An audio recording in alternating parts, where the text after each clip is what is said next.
Hattu crouched in a spot of pale light, surrounded by darkness. He cradled a tear in his arms, brushing the thin locks of hair from her lifeless face, staring into her eyes. Her cold body weighed nothing. The blood rolled from her lips, nostrils, and eyelids, and across his arms, mixing with his falling tears. "Goddess of war and love, I beseech you one more time. Please tell me. Tell me how I can bring her back." Ishtar paced around him in the dream ether, her talons clacking, her great wings shivering and settling every so often, and her two mighty lions circling further out, somewhere in the darkness. She sang as she walked, a sibilant, haunting verse. "A burning east, a desert of graves, a grim harvest, a heartland of wraiths. The son of Ishtar will seize the grey throne, a heart so pure will turn to stone. The west will dim with black boats' hulls, Trojan heroes, mere carrion for gulls. And the time will come, as all times must, when the world will shake and fall to dust." Hattu closed his eyes to block out the verse, the cursed words that had followed him since boyhood. "You speak my future, yet I have none without a tear." "Your bride is gone, Prince Hattu. She has been walking the dark earth for 18 summers. And every day the hurt only grows. She was not meant to die.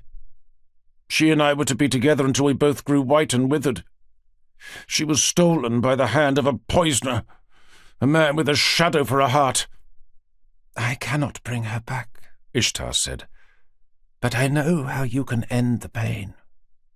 He looked up at her, eyes wild. "Anything! Anything to make it stop!"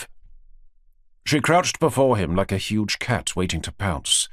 Her lips peeled apart to reveal her fangs.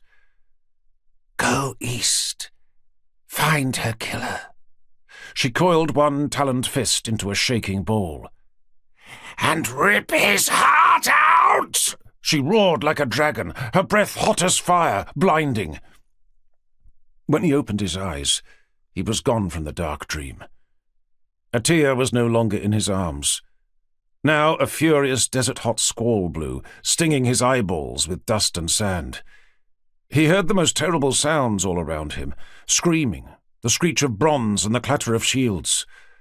First he could only see dull shapes around him, thrashing, milling. Then he saw it was a sea of soldiers, flashes of swords as far as the eye could see, spurts of crimson rising like spume. Polyglot battle cries from strange and distant lands, warriors from the world over in one place, a battle that defied scale. A savage blade scored past his neck and he staggered away, hearing the dry crackle of bones and wet squelch of flesh underfoot. Arrows whizzed and sling bullets spat overhead.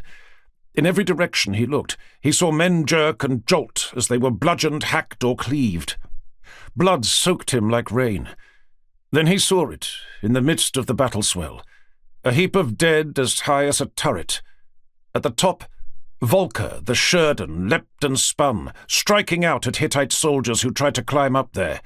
He ripped out their throats with his trident, speared into their chests and kicked them away, all the time shrieking with animal laughter as the pile of dead grew higher and higher. Through it all, Ishtar thundered, her voice shaking the ether of the dream. "Go, Prince Hattu! Claim your vengeance!" Hattu felt a great strength rise within him as he charged through the masses of fighting and dying men. Blades tore at him, but he felt nothing. Sling bullets punched through him as he clambered up the hill of the dead, yet he felt no pain. Arrows riddled his back, yet on he went. When he reached the top, Volca swung to him, face widening in another jarring screech of laughter. He lunged for Volca, and Volca for him.